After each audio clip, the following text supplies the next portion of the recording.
Kama ni raha kuona mmoja, basi tafakari kuona wawili. Mie na pacha wangu tutaendesha meli ya Dira ya Magwiji kuanzia Jumamosi hii tarehe 27 mwezi Novemba katika KBC Channel 1. Usikose. Ili kupata sikiza tuni hii ya cha muhimu maishani, bonyeza *811*962#. Cha muhimu maishani si kuishi tu. Cha muhimu maishani ni mchango wetu katika kuboresha maisha yetu na wengine. Ili kupata sikiza tuni hii cha muhimu maishani, bonyeza *811*962#.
Indeed, it is the 27th day of November 2021. Good afternoon and welcome to KBC Lunchtime News.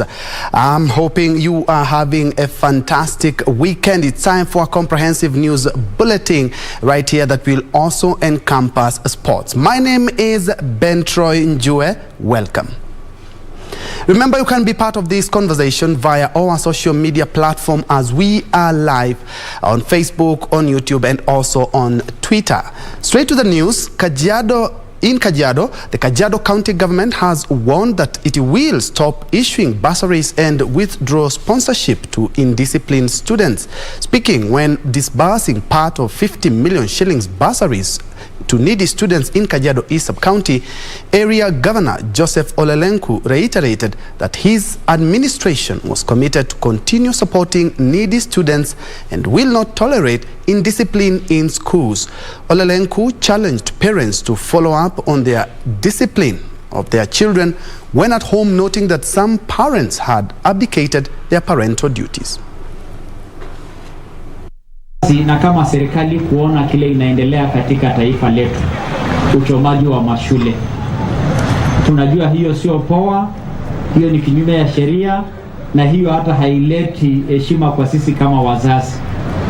Tunataka kutoa onyo kwamba wale watoto ambaye wanapata scholarship ya county na bursary ya county hawataruhusiwa kuhusika na mambo ya ukosefu ama utofu wa nidhamu. Tunataka pia kama wazazi tuchukue jukumu kuongea na watoto wetu. Inakuwaje ni mtoto wako ndiye anaenda kuchoma shule? Ni kwamba sisi wazazi hatuwajibiki ya kutosha kuelekeza watoto wetu? Ama sisi walimu pia tuko na mahali ambaye imeenda vibaya?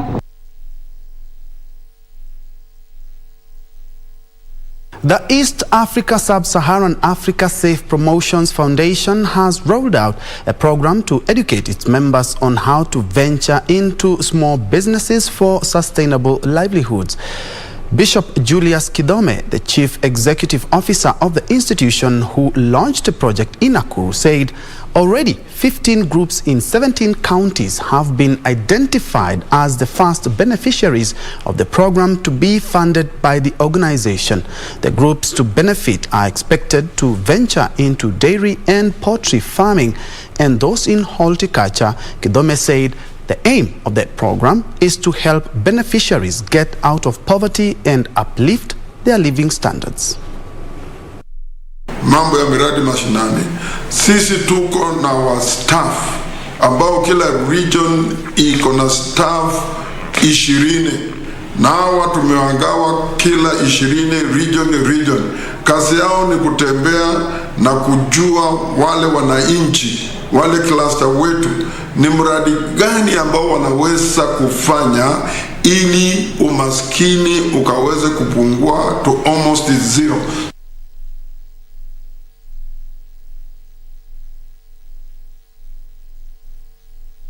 Elsewhere, at least 5 families in Kisumu's brilliant estate were forced to spend the night in the cold after a fire razed down their houses. Witness accounts indicate that the fire, which started at around 8:30 p.m., was caused by a burning candle that engulfed clothing before spreading to adjacent houses and structures. The fire was later put out by the fire brigade from the Kisumu Fire Department. Victims say they have no means of survival and are pleading for assistance to reconstruct their houses. Nimefika area hii, ilikuwa na route stage. Nikaona kama moto kidogo ilikuwa inawaka, ilikuwa kama candle. Ilianza kidogo, baada ya muda kidogo nikaona kama moto imeanza kusambaa. Nilikuwa pandani wakati moto ilikuwa na nini. Hata customer ndiye alikuja akaniita kwa nyumba hapa. Nilikuwa tu hapa ndani na watoto walikuwa wamelala. Sikujua chenye nafanyika. Sasa customer mmoja ndiye akaniita, hebu Judy toka nje. Kutoka nje naona moto ishafika katikati ya nyumba yangu. Hapo ilikuwa na shock. Sasa hakuna vile ilikuwa tunaweza ingia na tutoe vitu. Hata baisikeli yangu ningekuwa nimeiacha hapa. Ingekuwa imechomeka, hata zingekuwa hata mbele na nyuma. Ndio ambapo hata manguo zangu, vitu zangu zote zimechomekea hapo. Hata leo sijui penye naenda kulala.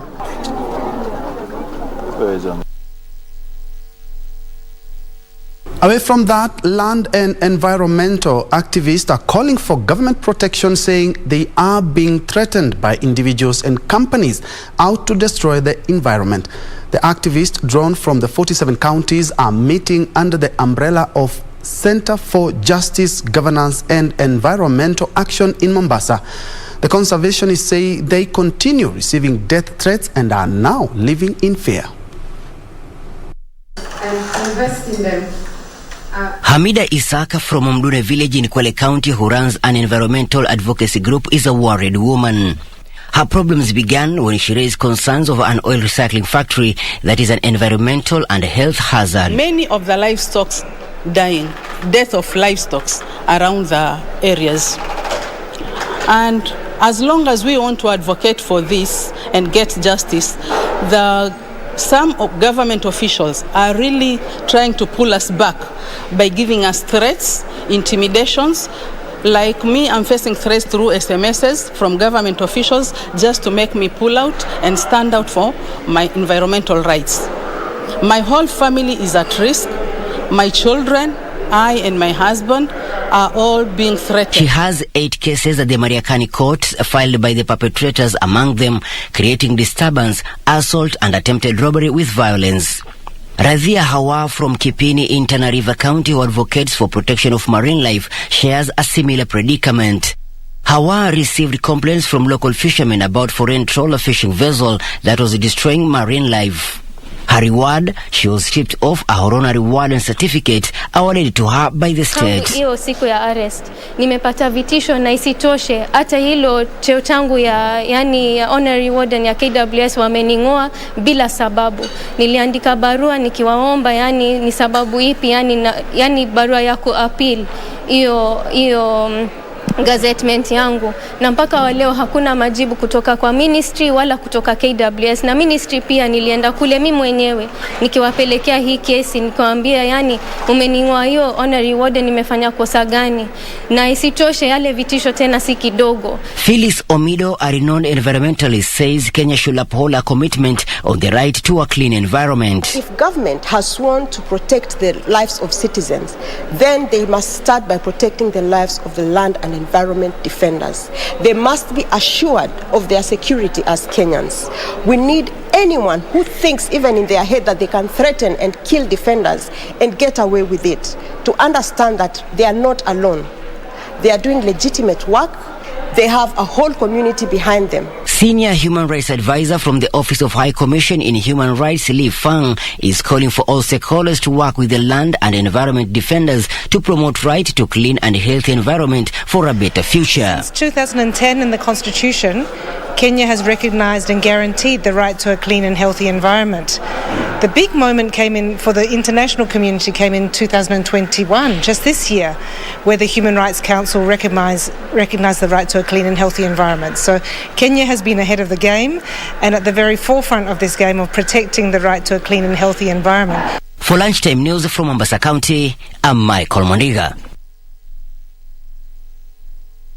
Elsewhere, over 2,000 small-scale traders from the Kirigiti market will benefit from 2 million shillings donated by the Deputy President William Ruto during his Kiambu County tour.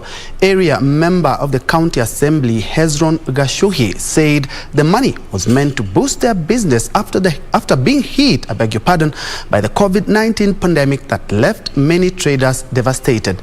The traders lauded the move, saying it will help them boost their businesses. The money, which was delivered to the traders on behalf of the DP by Kiambu County Women Representative Gadhoni Wamushoba, was shared among registered traders association ranging from market traders and border operators. Ya kuhakikisha ya kwamba ile empowerment program ambayo His Excellency Deputy William Samuel Ruto aliacha hapa wakati alikuwa ametutembelea Kirigiti. Alifika hapa usiku na akasema ameacha 2 milioni pesa ya mahasla. Leo tumekuja kwa mchana kwa uwazi kuhakikisha kwamba hiyo pesa imefikia mahaslas wake. Imefikia mwanabiashara 1,100 na wale mahaslas wengine wamepewa 500. Unaweza pata kama ni pesa kidogo, lakini mtu wa kuuza sukuma wiki ataenda anunue stock ya sukuma wiki. Mtu wa kuuza mayai ataenda anunue tray 2 za mayai.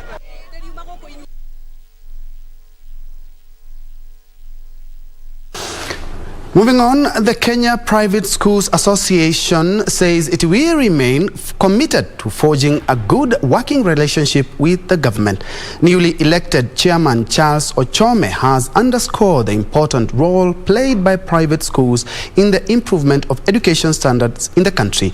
Ochome said it is only prudent that they work closely with the government for the good of Kenyan learners. Charles Ochome has been elected chairman of the Kenya Private Schools Association, taking over from Mutheu Kasanga of Lukenya Schools. Ochome will serve for a period of 2 years and will be deputized by Solomon Munene from Kirinyaga County. Ochome pledged to work closely with the government, citing previous challenges where the Ministry of Education allegedly sidelined private schools. Ochome said he would work with his team to support the schools greatly affected by COVID-19. You know, there have been so many challenges for the private sector, particularly private schools. We have gone through COVID and our schools financially went down. We talk of one Kenya, one child. Children are never private. Children are public. And therefore, though we are coming from private schools, it's a matter of engagement and doing the best for our students.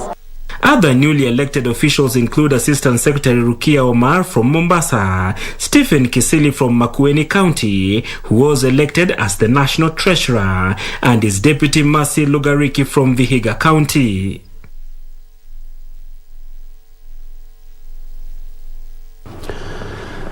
The mass funeral ceremony for 15 people who perished last week in a road accident along Mumenje Siakagwa Road in Mbeere North Constituency, Embu County, was held at Kivwe Primary School grounds. Leaders who attended the event accusing traffic officers in the area of sleeping on their jobs. Nominated MP Cecily Mbarire called for action to be taken on authorities who she claimed were sleeping on their job, calling for the government to compensate the victims' families for their loss. Uliza serikali iweze kutengeneza hiyo barabara. Tumeambiwa mara mingi mambo ya lami ya hiyo barabara, tunauliza tafadhali tuweze kupatiwa hiyo lami ndio hiyo barabara iweze kuwa barabara nzuri ya kutumiwa na wananchi. Hii ni figo kubwa sana hasa Mbeere North na Embu County kwa jumla. National government pia iko na lake la kufanya. Kwa hivyo ni vizuri sote tufanye kazi kama team. Road Safety Accident of Kenya chairperson David Kiare noted that the accident was avoidable had traffic police been more vigilant, adding that the vehicle carrying 3 times past its capacity. Tumesema automatically lazima kuna watu tutapeleka kotini.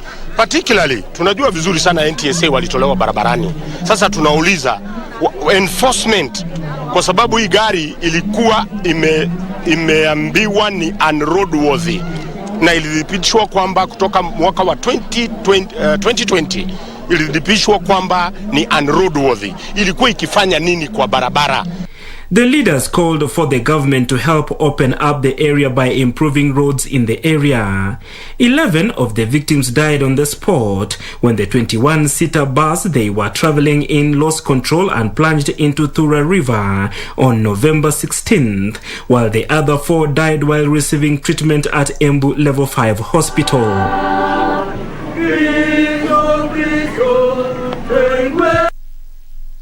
Their souls rest in peace. From Embu, let's now cross over to the coast where seafarers in Mombasa have warned blue economy stakeholders to be wary of conmen who want to transact business with them on behalf of their union.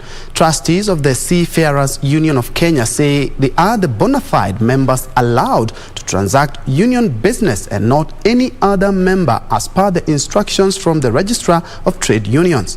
The trustees, Ati Swale Ramadan, John Hussein Zapa and Janet Mirobi alias Mama Jawambe, said some previous officials have run away with the union's vital documents and want to use them for their own selfish gain.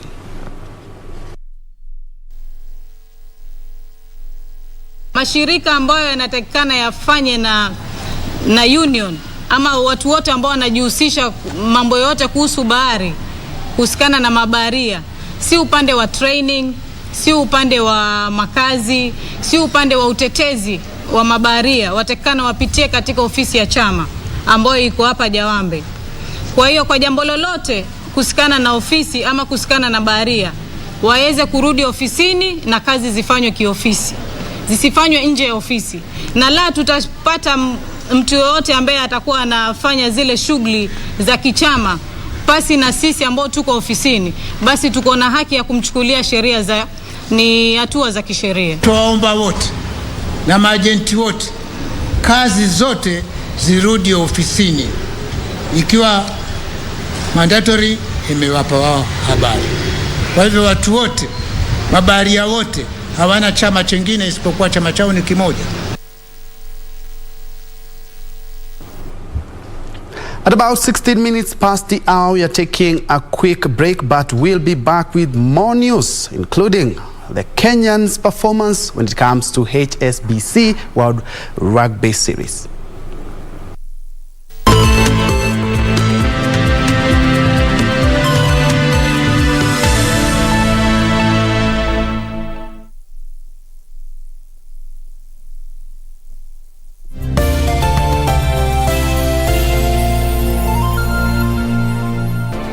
Do you have a news story to share with KBC?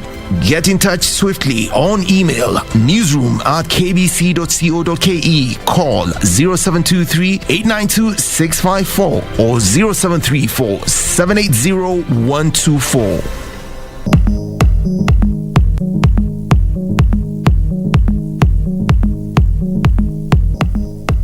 She is turning 19.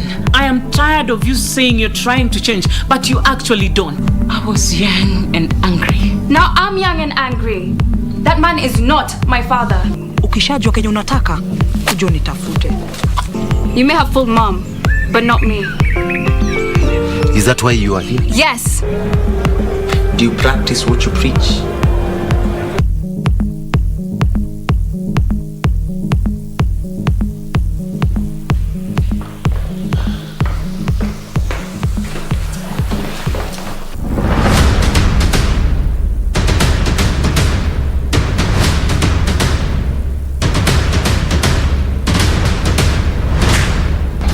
Kama ni raha kuona mmoja, basi tafakari kwaona wawili. Mie na pacha wangu tutaendesha meli ya Dira ya Magwiji kuanzia Jumamosi hii tarehe 27 mwezi Novemba katika KBC Channel 1. Usikose.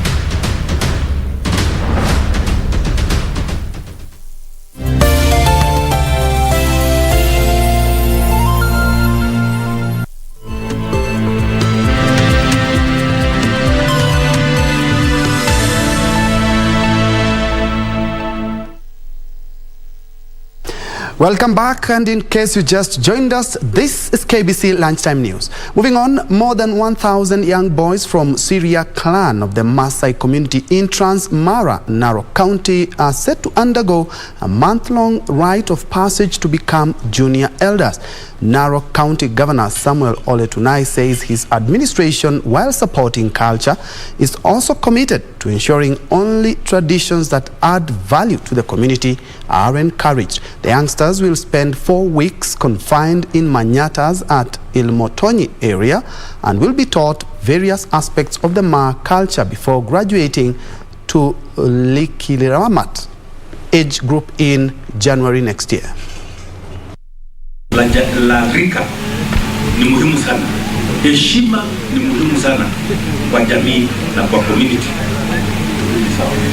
This is why we are here, kuhakikisha kwamba heshima kwa community inakuwa observed na kuhakikisha kwamba hakuna mtoto yote ambaye atabaki nyumbani wakati shule inafunguliwa. Lazima kila kijana, lazima kila msichana aende shule wakati shule inafunguliwa. Mwambie hawa heshimu walimu, waheshimu wazee, heshimu wa mama. Ashike kalamu asome. Wachane kazi ya kuolewa.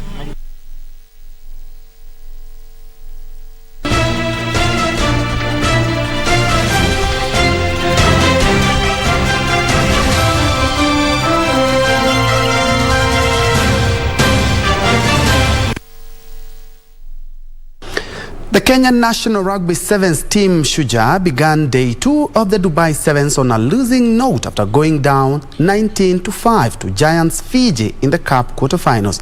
Kenya scored the only try of the match through Haman Humwa before conceding 3 tries to Fiji. Fiji! Discipline from Fiji, costing them hugely. Yeah. I was just about to say great line back speed from Fiji, but they're actually offside at the line out. It was caught ball, so they have to remain the 10. Quick tap! And they double down on that mistake. Double penalty. Ball is loose. And Kenya get the first point. Humwa. Wow, frantic stuff. Helman Humwa. 2 meters out, just finally decided to dot it down. 6-game winning streak for Fiji against Kenya here, but it's all the way the Africans at the moment. Another line out, another huge hit, and Fiji have gone quickly here. Trying to just find a foothold, trying to find something in this game to get hold of. And it's a big, long, rangy stride. Fiji strike back. Brilliant work. Tov.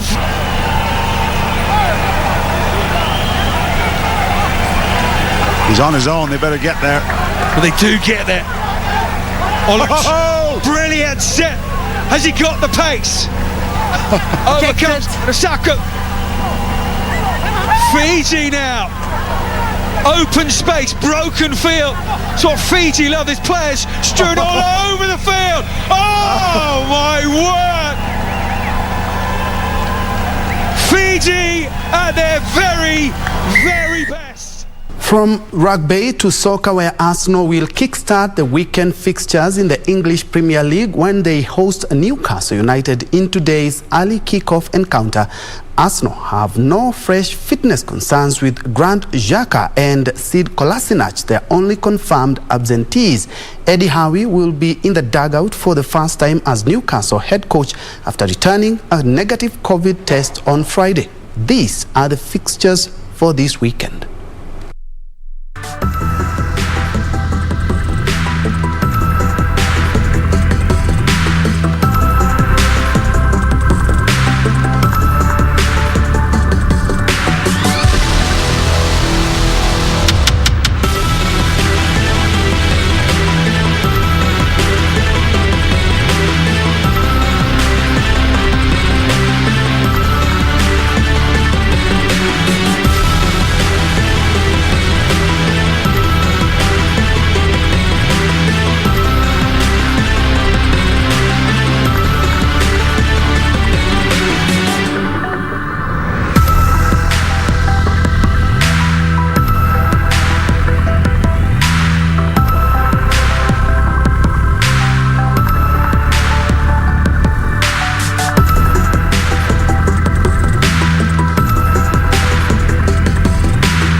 a jam-packed weekend for the soccer fans, and you can be sure we bring all the sights and sounds, not forgetting the goals and the drama right here on KBC. Back home, efforts to curb rising cases of gender-based violence in the country have been scaled up, with counties proposing far-reaching measures to curb the vice. Officials from Kilifi County are now calling for exhaustive research on the underlying causes as Kakamega County embarks on a formulation of a policy to prevent gender-based violence. According to Dr. Anissa Omar, Kilifi CEC for Gender, about 1,870 cases of gender-based violence were reported in the county since the beginning of the year. Katika hizo cases ni cases 450 pekee ambazo zimeweza kufika polisi kupata usaidizi. So kuna shida kubwa ya unyanyapaa, stigmatization, ama mambo ya mila na desturi ambazo hivi visa hizi kufika polisi. Kilifi is among many counties that are grappling with GBV. Reports indicate that COVID-19 pandemic has exacerbated the situation. Dr. Anissa says at least 10 cases of GBV against men, women and children are reported at the Kilifi County Referral Hospital alone daily. Tueke mikakati ya kufanya uchunguzi zaidi, yani research. Tutie uchunguzi tujue, je, ni vitu gani, ni visa gani, ni changamoto gani zinachangia kwa hizi cases kupanda, mbali na mambo ya corona. Meanwhile, in Kakamega County, stakeholders are working on a policy to develop response strategies in a bid to reduce sexual and gender-based violence and reduce number of teenage pregnancies in the county. 2019, Kakamega was number 2 countrywide in terms of the number of girls getting pregnant. Tulipoanza mwaka huu tumetia mikakati na tunataka tuende katika sub-counties ili tuhakikishe kwamba pia tumeboresha nafikiria kamati hizi ili watu wetu kule mashinani waweze kuelezewa vizuri na waweze kuelimishwa kuhusu visa vya jinsia na jinsi ya kupambana navyo. In Nairobi County, police officers at the Buruburu police station have joined forces with women rights crusaders to sensitize residents on the dangers of gender-based violence. Ni kutokana na hii vita za nyumbani zinasababisha watoto wengine wanakuwa vichwa ngumu. Naturally, unapata mtoto ya 5 years sababu ako saa yote kwa vita. Sasa hata yeye ameanza kukua na ile roho ya kukua violent. Kenyans have, however, been urged not to shy away from reporting cases as the country joins the world in marking 16 days of activism against gender-based violence. Kamchemenza for Lunchtime News. That's all we had for KBC Lunchtime News on this Saturday afternoon. Thank you so much for keeping me company. Anwangeshi has been my colleague on the bottom of your screen handling the sign language interpretation. Of course, for more of these, you can log on to www.kbc.co.ke or you can check out all our social media platform. That's where we have all our news items. Thank you indeed so much. Do have yourself a blessed Saturday afternoon.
The young people are sending smoke signals. We've not used them in a while. And so it's a bit confusing. But they're actually sending signals that all is not right. Yeah. I think that's the big thing, and that is why we are so taken aback by it. So what you're saying is the schools are burning because our homes are burning. Exactly. Yeah. It's just that we've been so pacified, and I say this unfortunately, even when we need to speak about things, we don't. Yeah. Because we've been routined to keep quiet. You know, when the boss says stand, you stand. When they say sit, you sit. Yeah. These young guys are not from that school of thought.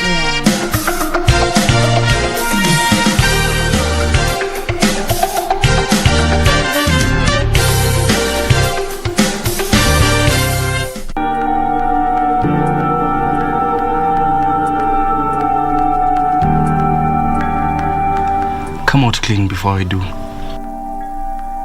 Who do you think is to blame for how things are right now in your marriage? That ought to be on silent. Sorry.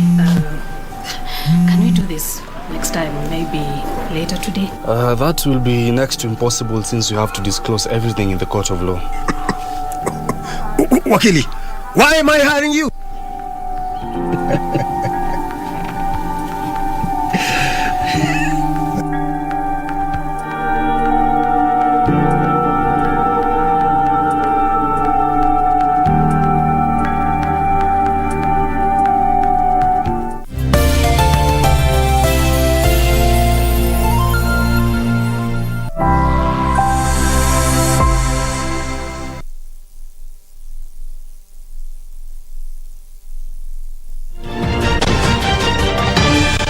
Naam, hujambo popote ulipo, matumaini yangu makubwa kwamba ubuheri wa afya na umekuwa na wiki ya kukata na shoka.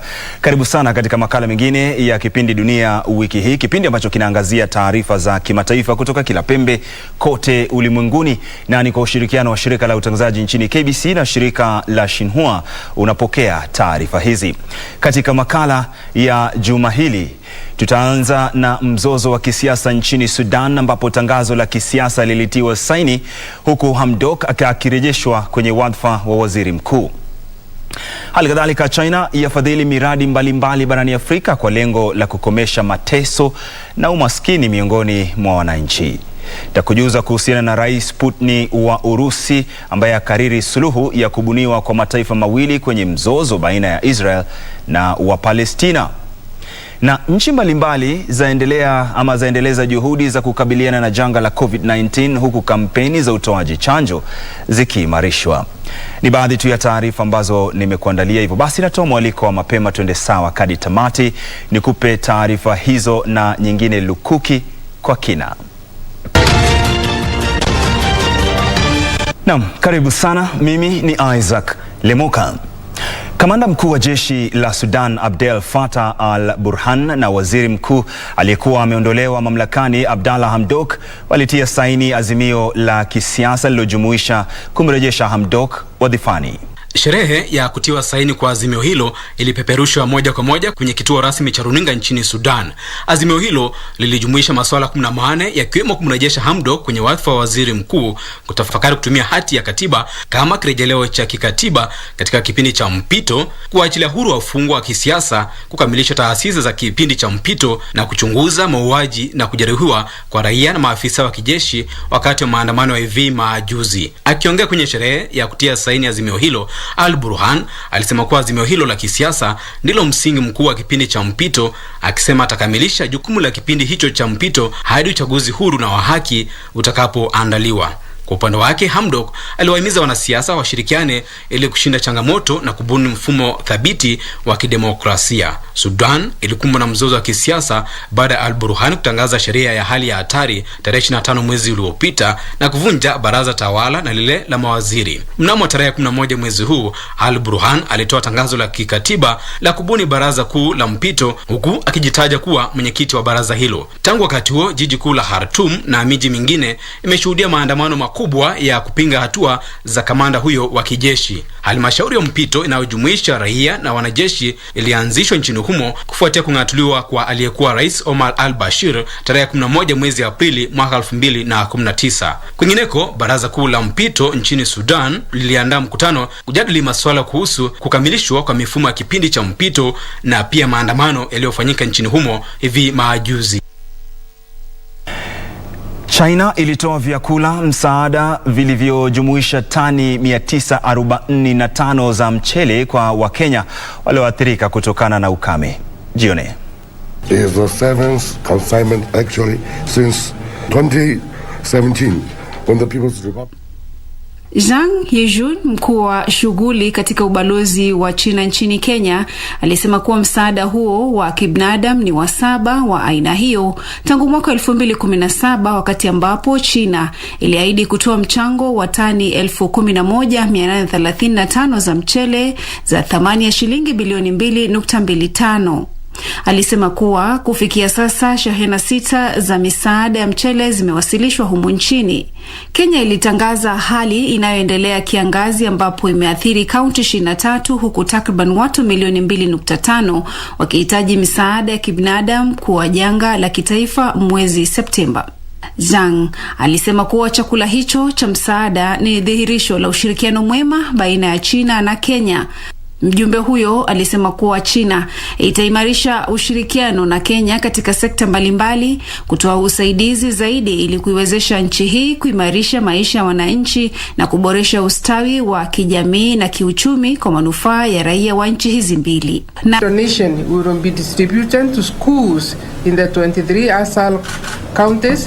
Naye waziri wa utumishi wa umma wa Kenya Profesa Margaret Kobia alisema kuwa mchango huo wa China utawasaidia pakubwa wa Kenya walioathirika kutokana na kiangazi nchini. Kwengineko, ushirikiano baina ya China na Tanzania katika shughuli za kilimo umekuwa ukiwasaidia raia wa Tanzania kukabiliana na umaskini. Maafisa, wataalam na wakulima nchini Tanzania wamepata mafunzo kwenye miradi ya ushirikiano baina ya nchi hizi mbili, hasa kupitia kugawana teknolojia kuhusu uzalishaji mimea. Nikiripotia Dunia Wiki Hii, mimi ni Zainab Said. Na miradi ya uchimbaji visima inavyofadhiliwa na China imefanikisha utoaji maji kwa baadhi ya jamii nchini Zimbabwe, ambako upatikanaji wa maji safi na salama ya kunywa umekuwa ni changamoto. Kupitia mpango wa China Aid, visima 1000 vimechimbwa katika mikoa 6 hasa maeneo ya mashambani nchini Zimbabwe kupitia miradi hiyo. Afisa mmoja wa kijiji kimoja katika mkoa wa Matabeleland Kusini alisema kuwa kisima kijijini mwake kilikomesha changamoto iliyowakabili wanakijiji kutokana na uhaba wa maji. Katika siku za awali walitumia muda na nguvu nyingi kuchota maji mbali kutoka nyumbani. Hata hivyo, kwa vile wana kisima hicho karibu na kwao, wanakijiji wa Lumene wanasema wanaokoa muda mwingi na hivyo wanaweza kufanya shughuli nyingine. Kadhalika, maji ya visima hivyo ni safi na salama kwa mujibu wa kamati ndogo kuhusu maji na usafi. Hospitali za eneo hilo zimefutahi maji hayo, huku afisa mmoja akisema kuwa upatikanaji wa maji safi umeimarisha uwezo wa hospitali hiyo wa kukabiliana na COVID-19. Afisa mmoja mkuu mkoani humo alisema kuwa jumla ya visima 150 vimechimbwa katika mkoa huo tangu mpango huo ulipoanza. Alisema kuwa mpango wa uchimbaji wa kisima hicho unaashiria urafiki baina ya nchi hizo mbili. Mbali na Zimbabwe, China imefadhili miradi ya uchimbaji visima katika nchi nyingine nyingi za Kiafrika zikiwemo Rwanda, Ghana, Zambia, Nigeria, Cameroon, Tanzania, Msumbiji, Malawi na Senegal. Shila Yogo nikiripotia jarida la Dunia Wiki Hii.